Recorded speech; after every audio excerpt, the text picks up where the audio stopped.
Time now for Sport with J.R. Jackson. Oh, yeah, and we got a big sports story today. What's it all about, JR? Well, we've got a huge trade in NBA. We have Shaquille O'Neal, future Hall of Famers, getting traded to the Suns for Shawn Marion and some no-name player. But the big names going through this trade is Shawn Marion for Shaquille O'Neal. Trading from the Heat, they just won the championship 2 years ago. The Heat and the Suns, actually the best team right now in the Pacific. The Suns are trading away their swingman, Shawn Marion. Yeah, I think Marcus Banks is involved, but he's like, at this point, the third string point guard for the Suns, so who cares?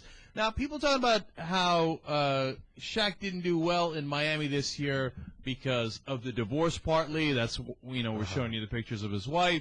And he's got, some medical conditions, but health conditions. Let's get real. The dude is old. Well, he's going to be 36 in March. He's in and out of the lineup with little small injuries like hip bursitis and all things like that.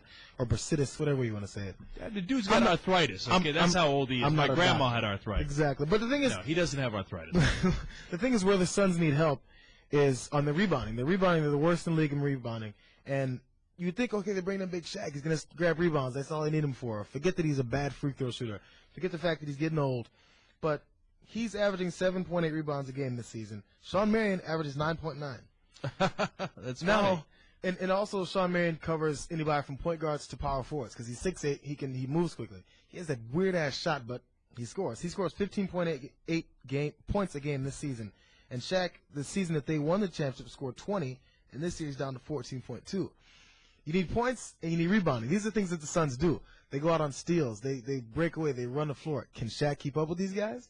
Here's the thing. I'm kind of split on this, JR. I know I'm supposed to have a strong opinion on this, but look, it's a gamble. On the one hand, Shawn Marion, so far this year, has clearly been the better player, and he's got a much better future, and he's a great all-around player, and he's part of what made the Suns, the run-and-gun Suns. Right. On the other hand, Shaq wins championships, and I know he doesn't have a lot of years left. He might not have any years left, right? But he could come in and he'd be a huge, big presence. The Lakers got Gasol, and obviously the Spurs always have Tim Duncan. So maybe he puts them over the top, and they're looking to go over the top. On the other hand, they might have panicked because last year they would have won if it wasn't that for all their players getting thrown out in that bullshit game, with the Spurs. So they might have won it anyway. I'm kind of split on it. There's nothing. I love Shaq. I like his old demeanor. I hate him when he's with the Lakers just because I'm a Laker hater. But he has that whole persona and everything like that, but it's kind of running out. If you need a guy like that, fine. But the Suns seems like one of the teams that don't need him. They already have Kurt Thomas. He's just a rebounding guy who sits the bench, but his name isn't big enough. He's not running the ball enough as much as Shaq does. They have Amari Stoudemire, who's just as big of a guy who can run the floor, and of course he can rebound. Where does Shaq fit in this team? Well, I think what they're thinking is maximum 2 years. Steve Nash is 34 anyway, right? And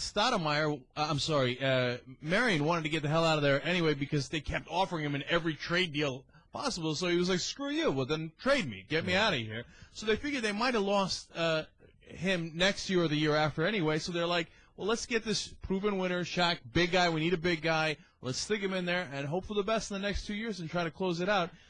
I think this is one of those trades that only time will tell, and it depends on whether Shaq's healthy enough. He passed the physical.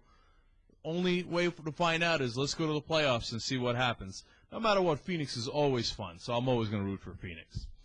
All right, that's your sports for today.